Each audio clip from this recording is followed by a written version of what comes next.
What if the experiences repeating in your life are not random events, but responses to a signal you have been transmitting without noticing? Most people assume reality reacts to effort, strategy, or circumstance. But beneath all of that operates a quieter mechanism: attention.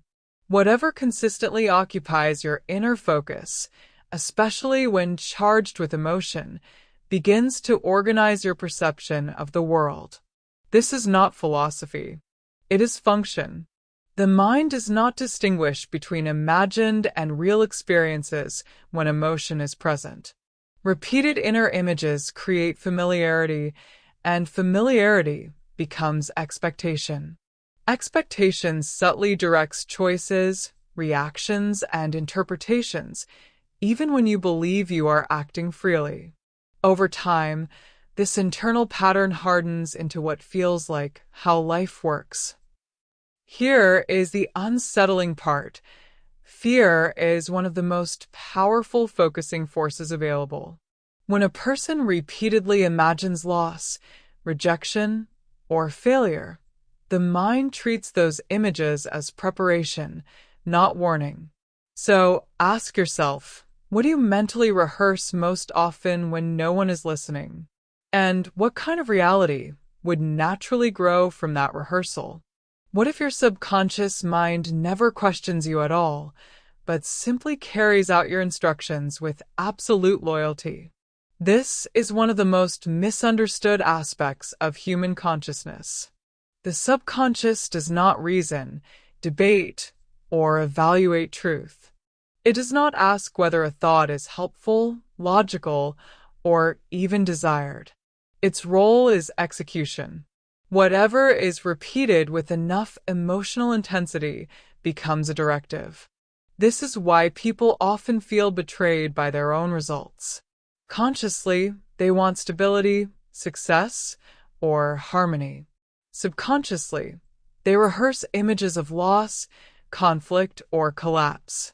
The subconscious accepts the dominant signal and begins aligning perception, behavior, and decisions to match it. It does not understand negation. It does not process irony. When you think, I don't want this to go wrong, the image received is still wrongness, and that is what gets reinforced. Seen this way, reality is not resisting you. It is cooperating with precision. The uncomfortable realization is this: your life may already be working perfectly, just not for the outcome you consciously claim to want. The deeper question becomes unavoidable. What instructions are you consistently giving your mind? If this perspective is shifting how you see yourself and reality, support the channel by liking the video and subscribing. Your engagement helps this knowledge reach those who are ready. Why do sincere intentions so often collapse under the weight of a single recurring thought? Because the subconscious does not respond to what you want, it responds to what you repeat. Desire is momentary. Repetition establishes authority. A thought visited once is a suggestion. A thought rehearsed daily becomes law. This explains why positive affirmations fail for so many people. They are often spoken briefly, then contradicted for hours by internal warnings, doubts, and imagined failures. The subconscious does not average these signals. It obeys the dominant one. The most frequent emotional narrative becomes the organizing force behind perception, behavior, and expectation. Repetition also explains self-reinforcing cycles. A belief repeated long enough shapes how you interpret events. Those interpretations guide decisions. Decisions create results that appear to prove the belief, even when the belief was never objectively true. Reality seems to confirm what the mind already expects. This is not punishment or fate, it is coherence.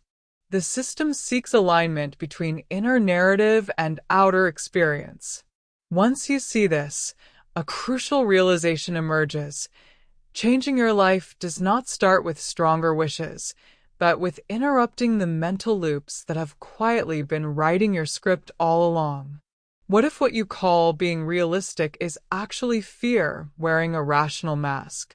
Many people believe they are protecting themselves by constantly anticipating what could go wrong. They label this habit as caution, intelligence, or responsibility.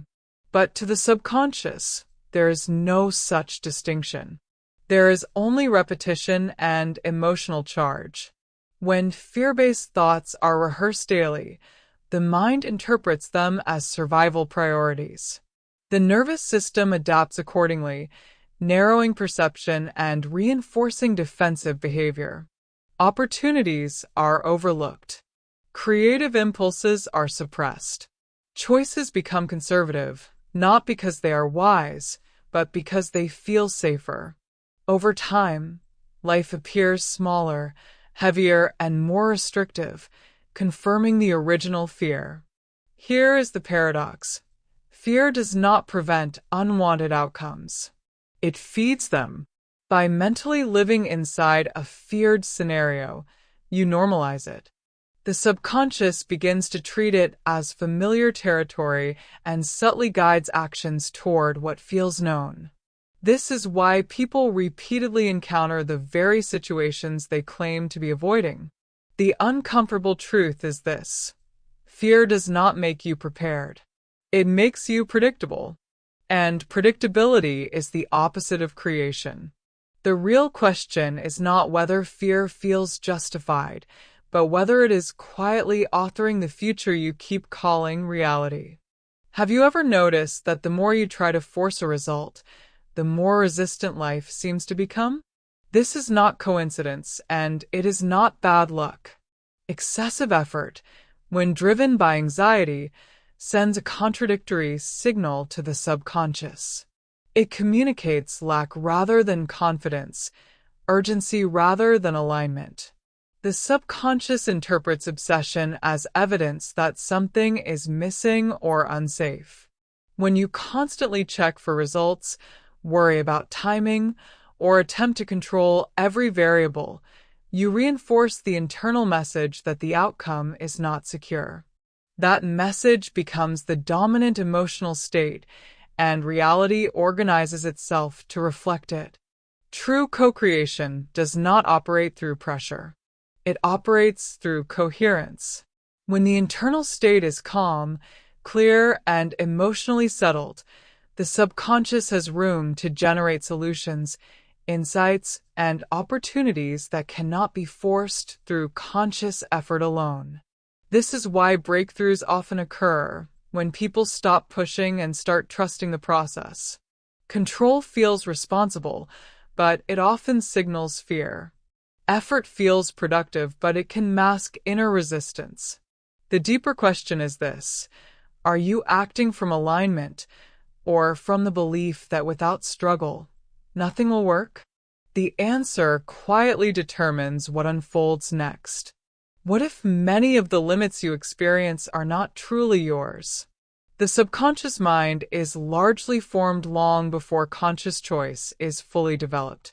In early life, it absorbs beliefs the way the body absorbs oxygen, automatically and without evaluation. Family attitudes, emotional experiences, repeated comments, and social conditioning all leave imprints that later feel like personal truth.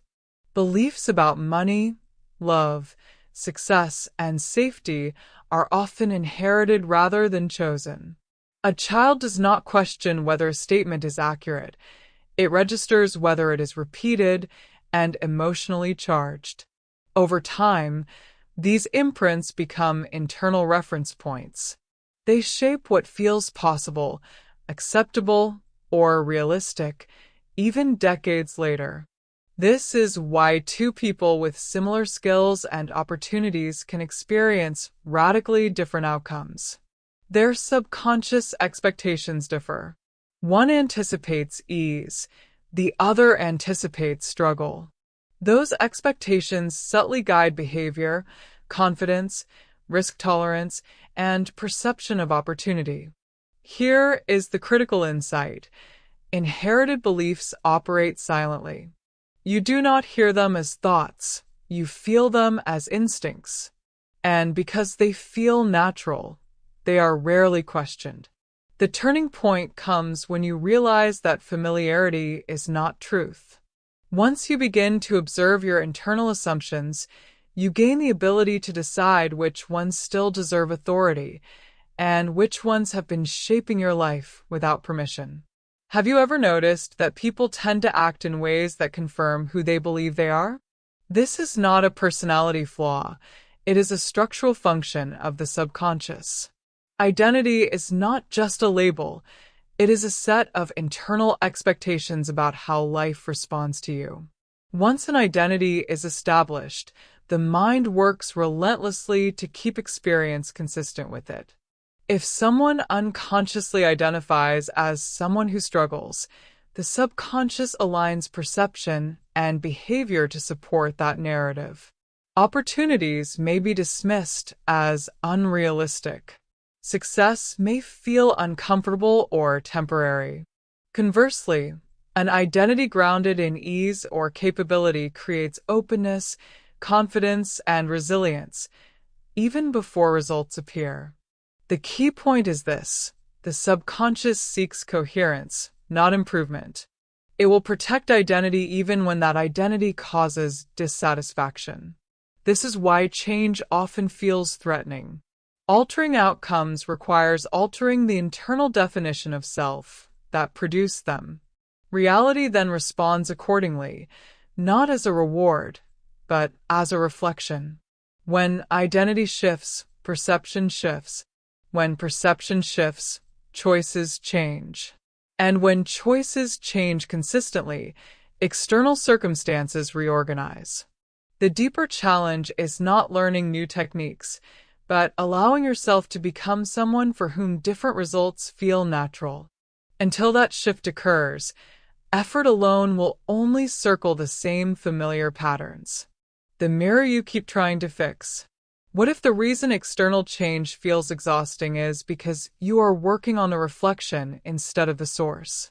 Most people attempt transformation by pushing against circumstances, changing jobs, relationships, routines, or strategies, while leaving the internal structure untouched.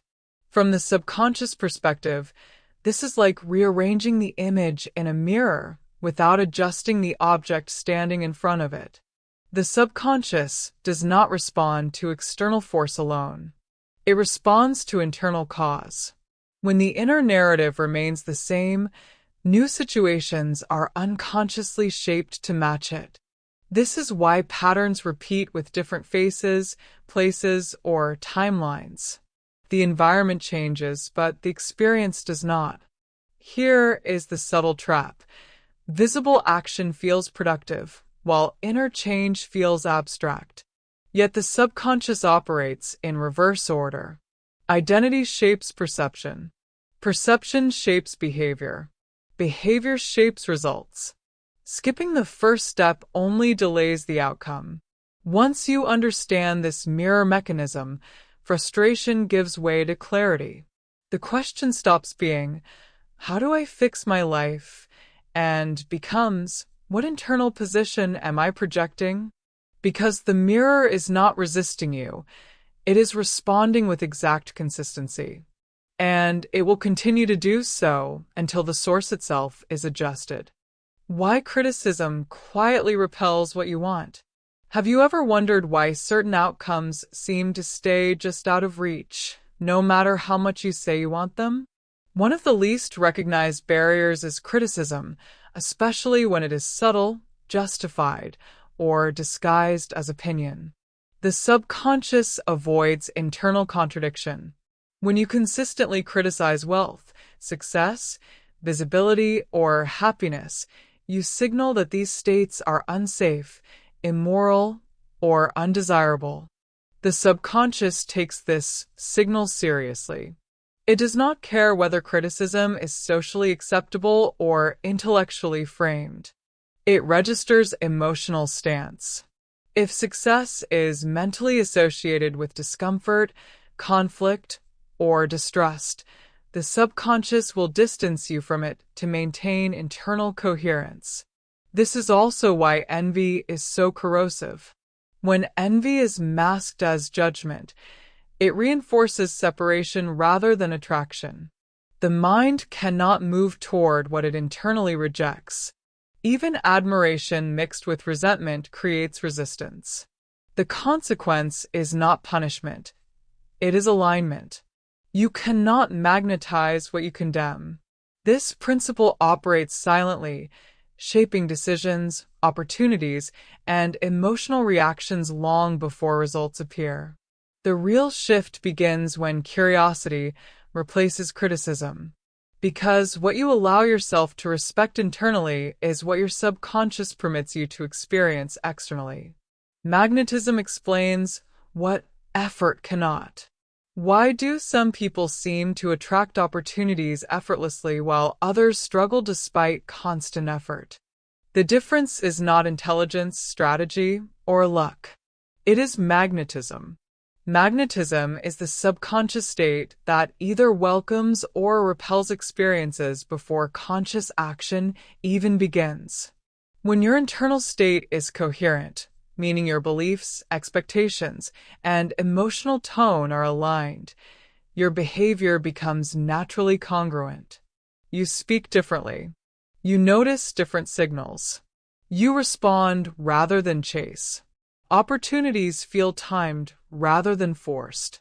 From the outside, this looks like ease. From the inside, it feels normal. In contrast, misalignment creates friction. You may take the same actions as someone else, but with a different internal signal. The subconscious communicates uncertainty, urgency, or distrust through subtle cues, tone, posture, timing, hesitation. Reality responds accordingly, not as judgment, but as resonance. This is why the same person can alternate between success and stagnation at different periods of life. Magnetism is not fixed. It shifts with internal state. Once you understand this, effort stops being the main lever. Alignment becomes the priority. The question then changes. Instead of asking, "What should I do next?"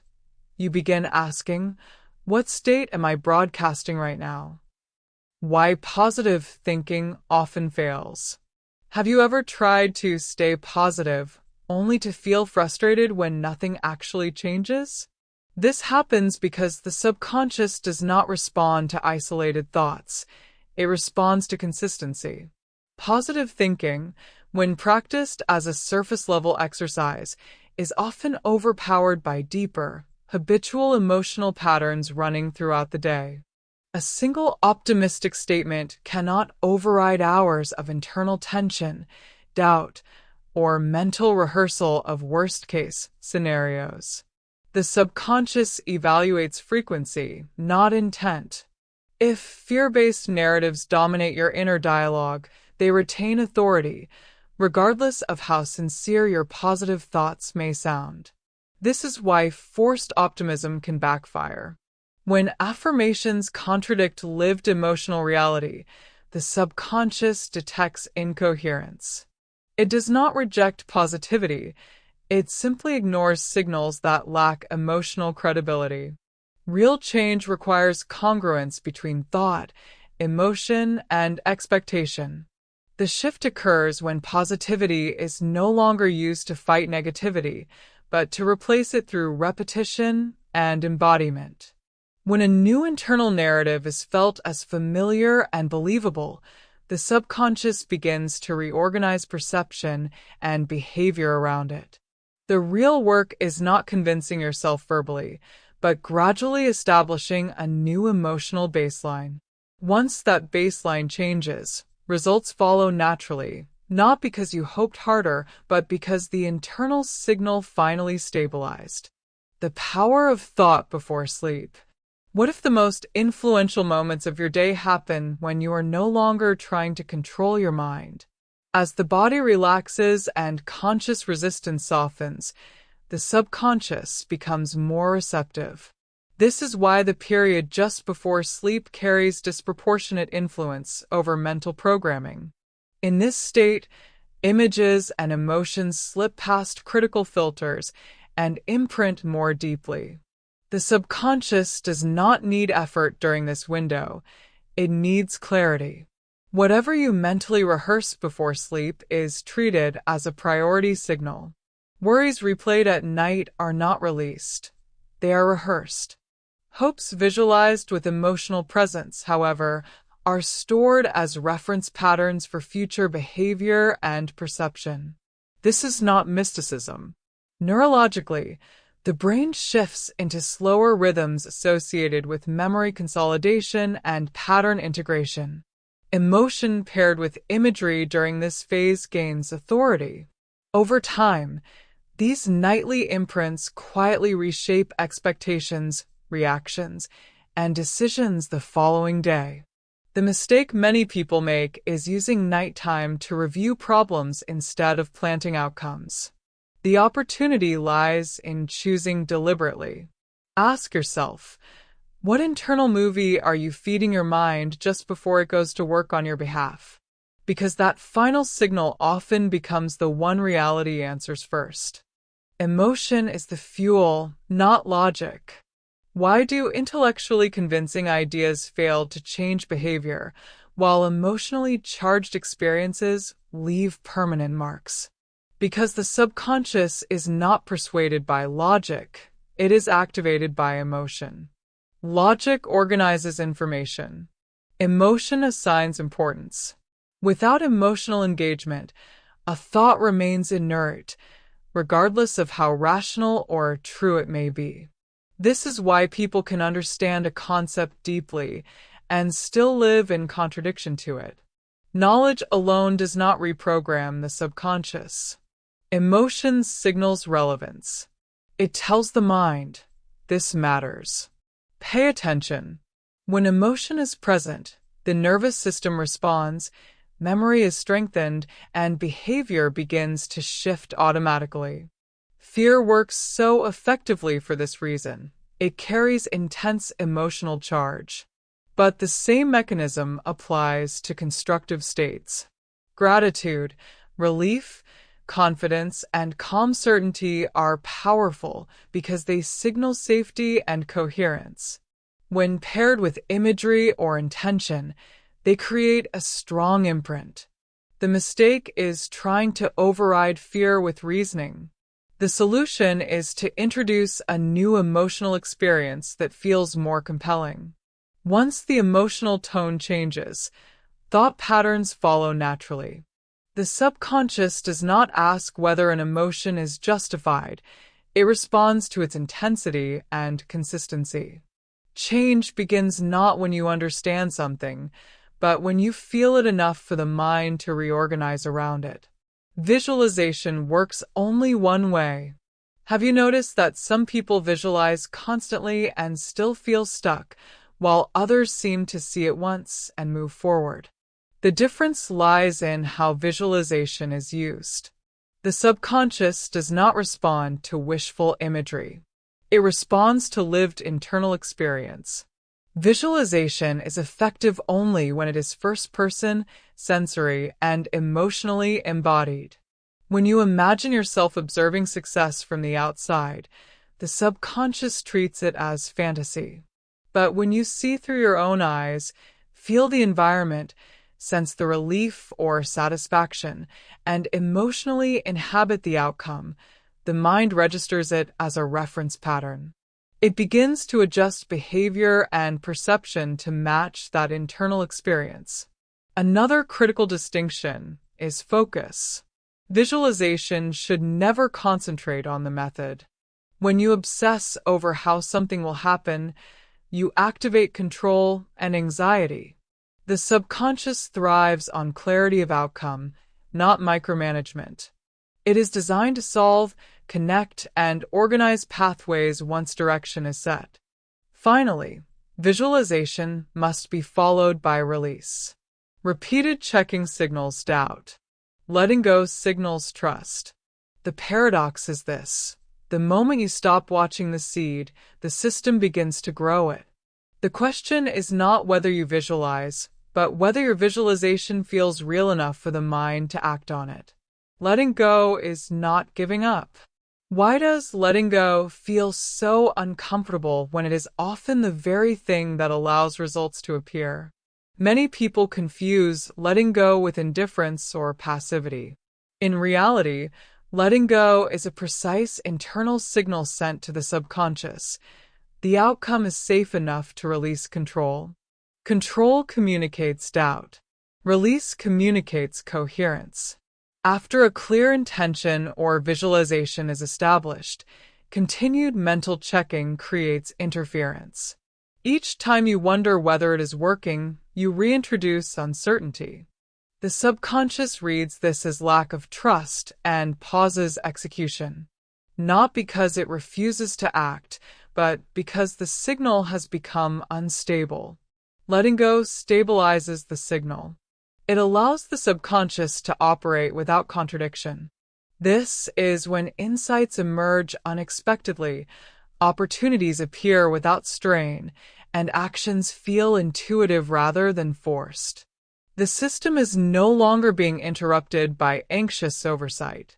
This does not mean abandoning action. It means acting without emotional attachment to timing or form. When effort flows from calm certainty, it reinforces alignment. When effort flows from impatience, it reinforces resistance. The distinction is subtle but decisive. The real question is this: are you holding on because you care, or because you are afraid it will not happen without your vigilance? The answer determines whether your mind moves forward or remains stuck in rehearsal. Why change feels slow even when it is working? Have you ever felt discouraged because you were doing everything right, yet nothing seemed to change on the outside? This frustration comes from misunderstanding how the subconscious updates reality. Change is not instant because the subconscious operates cumulatively. It rewrites patterns through repetition, not single decisions or emotional peaks. The internal system first adjusts perception before results become visible. You may start noticing different details, feeling slightly calmer, or reacting differently to situations long before circumstances shift. These subtle changes are not delays, they are indicators. The subconscious is reorganizing priorities, dissolving old associations, and establishing a new internal baseline.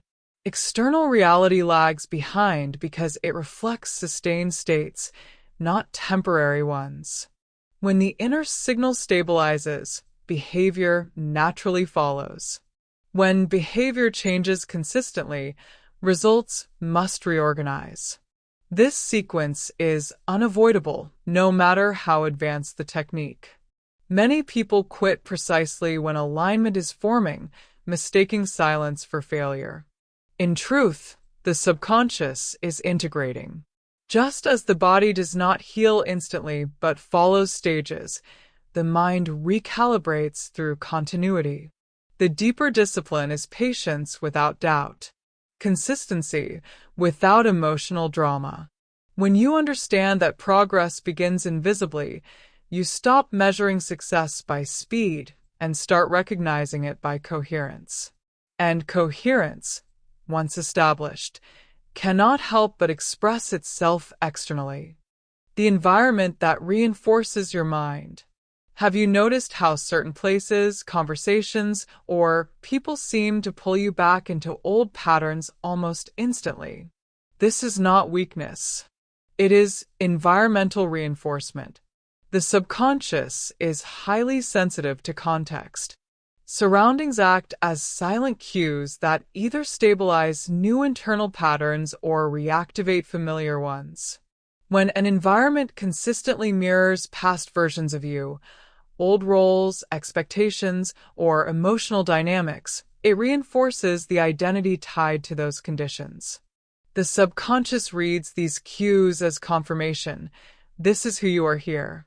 progress made internally can feel fragile when repeatedly exposed to signals that contradict it. This is why supportive environments accelerate transformation. They reduce internal friction. When your surroundings reflect calm, possibility, or growth, the subconscious does not need to defend or revert. Change integrates faster because fewer signals compete for authority. Isolation, however, can work both ways. Intentional solitude can help establish a new internal baseline. Unconscious isolation can reinforce rumination and old narratives. The difference lies in awareness. The key insight is this: you do not need perfect conditions, but you do need conscious exposure. Choosing what you listen to, who you engage with, and what emotional tones surround you is not indulgence, it is strategy. Your environment is not neutral. It is either confirming your future or preserving your past. When the mind stops resisting, reality starts moving. What if the greatest obstacle to change is not circumstance, but internal resistance you no longer notice? Resistance is rarely loud. It hides in overthinking, second-guessing, and the constant need to be certain before moving forward. The subconscious interprets this hesitation as instability, and when a signal is unstable, execution slows. Resistance often masquerades as caution. You tell yourself you are being careful, realistic, or responsible. But beneath that surface, the emotional tone is mistrust of yourself, of timing, or of life itself. The subconscious responds by maintaining familiar conditions because familiarity feels safer than uncertainty. When resistance dissolves, movement begins. Not through force, but through clarity. Decisions become simpler. Actions feel timely. Opportunities appear without effort because perception is no longer narrowed by fear. This is not because reality suddenly changes its rules, but because your internal state stops blocking its flow. The paradox is this: progress accelerates the moment you stop trying to guarantee outcomes. When the mind relaxes its grip, it regains its creative function. The question is not whether you are doing enough, but whether you are allowing enough. Because reality responds fastest to a mind that is clear, steady, and no longer arguing with itself. The subtle loop that keeps repeating your past. Have you ever wondered why certain situations seem different on the surface, yet feel exactly the same underneath? This happens because the subconscious learns through loops. A belief creates an expectation. That expectation filters perception. Perception guides behavior. Behavior produces a result that appears to confirm the original belief. Once this loop is complete, the mind treats it as evidence, not coincidence. The danger is that the loop becomes invisible. You stop questioning it because it feels familiar, even when it produces dissatisfaction. The subconscious prefers familiarity over improvement. It will replay a known pattern rather than risk an unknown outcome, even if the known pattern is uncomfortable. This is why people often change locations, partners, or careers and still encounter the same emotional experience. The outer form shifts, but the inner sequence remains intact. Until the belief at the beginning of the loop is interrupted, the cycle continues to regenerate itself. Breaking the loop does not require force. It requires awareness at the point where expectation forms. When you catch yourself assuming how something will end, you are witnessing the loop before it completes. That moment, small and quiet, is where true change becomes possible. Why awareness is the first real intervention. What if the most powerful change you can make requires no action at all, only observation? Awareness interrupts automation. The moment you notice a thought pattern forming, it loses some of its authority. The subconscious thrives on unconscious repetition. When a pattern is seen clearly, it can no longer operate invisibly. Most people attempt change by replacing thoughts too quickly. But substitution without awareness creates internal conflict. The subconscious resists being overridden. Observation, however, feels non-threatening. When you witness a fear-based expectation without immediately engaging with it, the emotional charge begins to soften. The loop weakens. This is why awareness precedes transformation in every effective inner system. It creates space between stimulus and response. In that space, choice becomes possible. Not forced choice, but natural redirection. You are no longer trapped inside the narrative. You are standing beside it. Over time, repeated awareness rewires familiarity. The mind begins to recognize calm as safe. Neutrality becomes accessible. From there, new thoughts can take root without resistance. The critical insight is this: you cannot change what you are unaware of, and you do not need to fight what you can clearly see. Awareness is not passive. It is the first deliberate act of authorship over your internal world, and therefore over the reality that reflects it. The identity shift that changes everything. What if lasting change does not come from doing more, but from being different first? The subconscious organizes reality around identity, not effort. Identity is the internal answer to a quiet question: who am I in relation to life? Once that answer is set, behavior, perception, and expectations align automatically to support it. This is why techniques fail when identity remains unchanged. You can visualize abundance, practice gratitude, or set goals. Yet if you still identify as someone who struggles, waits, or proves worth, the subconscious will steer outcomes back toward that familiar role. It is not sabotage. It is consistency. An identity shift does not require affirmations shouted into resistance. It requires gradual familiarity with a new internal position. Feeling at ease with success. Feeling normal about stability. Feeling natural in clarity. When these states stop feeling foreign, the subconscious accepts them as valid references. From that point on, action changes without force. Decisions feel simpler. Boundaries strengthen. Opportunities are recognized instead of questioned. Reality reorganizes because it has a new source to reflect. The real work, then, is not chasing outcomes. It is choosing, repeatedly, the version of yourself for whom those outcomes make sense. When identity changes, the mirror has no option but to follow. Why consistency outweighs intensity? Have you noticed how brief moments of motivation rarely translate into lasting change? This is because the subconscious values consistency over intensity. A powerful experience can inspire you, but it does not reprogram you unless it is reinforced. The mind assigns authority to what repeats calmly and reliably, not to what appears in emotional spikes. Intensity can even be misleading.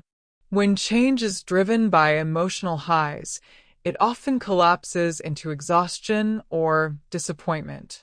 The subconscious interprets this volatility as instability and defaults back to familiar patterns. Consistency, on the other hand, feels safe. It signals reliability.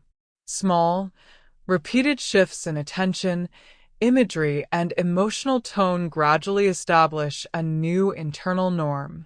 This is how perception rewires. What once felt foreign becomes ordinary. What once required effort becomes automatic. Over time, behavior adjusts without strain because the internal environment has changed. Reality follows suit, not dramatically, but unmistakably. The trap is waiting to feel inspired before practicing alignment. The truth is the opposite. Alignment creates inspiration as a byproduct. When consistency replaces intensity, progress becomes sustainable. And when progress is sustainable, it no longer depends on mood, willpower, or external validation. It depends only on continuity, the quiet force that reshapes both mind and experience. The role of choice you underestimate. What if the most influential choices you make are not the visible ones, but the internal ones you repeat every day? The subconscious is shaped less by dramatic decisions and more by subtle preferences, what you focus on, what you dwell on, and what you emotionally endorse. Each of these is a choice, even when it feels automatic. Most people believe choice operates only at the level of action. What to do, where to go, what to say. But long before action, there is selection. You select which thoughts to continue, which interpretations to accept, and which emotions to justify. The subconscious records these selections as guidance. Over time, it builds patterns that feel instinctive. This is why change begins to feel effortless only after internal choices shift. When you repeatedly choose clarity over rumination, calm over urgency, and curiosity over judgment, the mind recalibrates. New reactions emerge naturally because the old ones are no longer reinforced. The power of choice is quiet. It does not announce itself, but it accumulates. And once a series of small internal choices align, they create a momentum that external effort alone could never achieve. The question is not whether you are choosing, but whether you are aware of what you are consistently choosing to reinforce. The illusion of control and the power beneath it. What if the need to control outcomes is actually what keeps them out of reach? Control feels comforting because it promises certainty, but to the subconscious, excessive control signals fear. Fear that without constant supervision, things will fall apart. That emotional message becomes the dominant instruction. When control dominates, perception narrows. You focus on managing variables instead of sensing direction. Creativity is replaced by vigilance. Intuition is drowned out by analysis. The subconscious, designed to integrate vast information beyond conscious awareness, is constrained by micromanagement. Its problem-solving capacity is reduced precisely when you try hardest to secure results. True power operates differently. It emerges from clarity, not control. When the internal state is stable, the subconscious coordinates timing, connections, and responses effortlessly. Actions arise naturally instead of being forced. Outcomes feel aligned rather than extracted. Letting go of control does not mean abandoning responsibility. It means trusting the system you are part of. Control asks, how do I make this happen? Alignment asks, what is the next coherent move? One creates tension. The other creates flow. The deeper realization is this. Control is an attempt to replace trust with effort. And effort, when driven by fear, always produces diminishing returns. When control relaxes, a quieter intelligence takes over, one that was never absent, only overridden. When trust becomes a creative force. What if trust is not a passive attitude, but an active creative state? Most people think of trust as something you adopt after results appear. In reality, trust is the internal condition that allows results to organize in the first place. The subconscious reads trust as safety. And when safety is present, it releases its full capacity to coordinate behavior, perception, and timing. Without trust, every intention is accompanied by tension. You may visualize, plan, or act, but beneath it runs a current of doubt. That current fragments the signal. The subconscious receives mixed instructions and responds cautiously, often preserving existing conditions instead of advancing into new territory. Trust stabilizes intention. It tells the mind that the outcome is not under threat. From that state, insights emerge spontaneously. Actions feel less forced. You recognize opportunities instead of chasing them. This is why trust often looks like luck from the outside. It removes internal resistance. Importantly, trust is not blind optimism. It is confidence in coherence. It is the assumption that clarity will be met with response. When trust becomes consistent, it shifts identity. You stop relating to life as something to defend against and begin relating to it as something that responds.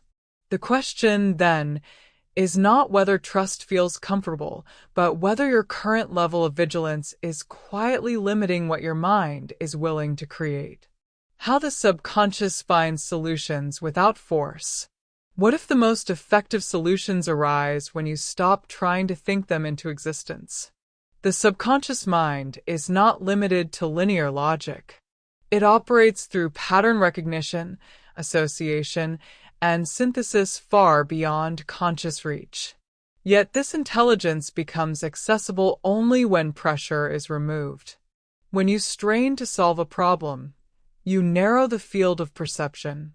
The mind fixates on known variables, recycling familiar options. The subconscious reads this tension as urgency and prioritizes safety over creativity. As a result, innovation stalls. You feel stuck not because answers are unavailable, but because the internal environment is too constricted to receive them. When clarity replaces force, something shifts. The mind relaxes its grip, and the subconscious begins to integrate information silently. Insights appear unexpectedly during a walk, a pause, a casual moment of distraction. This is not coincidence. It is the system working without interference. The key is direction without pressure. When intention is clear but emotionally settled, the subconscious can coordinate timing, connections, and ideas organically. You are not abandoning effort. You are refining it. The real question becomes, are you allowing space for solutions to emerge, or are you unknowingly blocking them by insisting they arrive on your terms? Why reality responds after you do? What if external change always comes second, not because reality is slow, but because it waits for internal confirmation? The subconscious does not move on impulse. It moves on stability. Once a new internal state becomes familiar, reality begins to reorganize around it almost inevitably. This delay is often misunderstood. People assume nothing is happening because visible results have not yet appeared. But beneath the surface, perception is shifting. You start interpreting events differently. You respond instead of react. You choose with less hesitation. These changes may feel subtle, but they signal that the subconscious has accepted a new reference point. Only after this internal adjustment does reality respond outwardly. Opportunities align with the updated perception. Circumstances reflect the new emotional baseline. What once felt distant now feels accessible, not because the world changed first, but because you did. The mistake is demanding proof before alignment is complete. That demand reintroduces doubt and destabilizes the signal. Reality responds to who you are being consistently, not to who you are trying to become temporarily. The deeper understanding is this: reality does not need to be convinced. It needs to be matched. And once the internal state is coherent enough, response is not optional. It is structural. The quiet authority of inner alignment. What if the most powerful signal you ever transmit is not effort, intention, or desire, but inner alignment?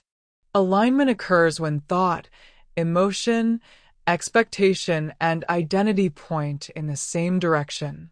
In that state, the subconscious no longer receives conflicting instructions. It moves with precision. Misalignment is exhausting. You want one outcome, fear another, expect a third, and act defensively toward all of them. The subconscious interprets this fragmentation as instability and defaults to familiar patterns. Nothing moves forward because the signal is incoherent. Alignment simplifies everything. When your inner narrative settles, decisions feel obvious rather than forced. You stop negotiating with yourself. Emotional resistance fades because there is no longer an internal argument to resolve. Action becomes efficient because it flows from clarity, not pressure. This is why aligned people often appear calm, even in uncertainty. They are not detached, they are internally unified. The subconscious thrives in this state. It can coordinate perception, behavior, and timing without interruption. Alignment is not created by perfection. It is created by honesty.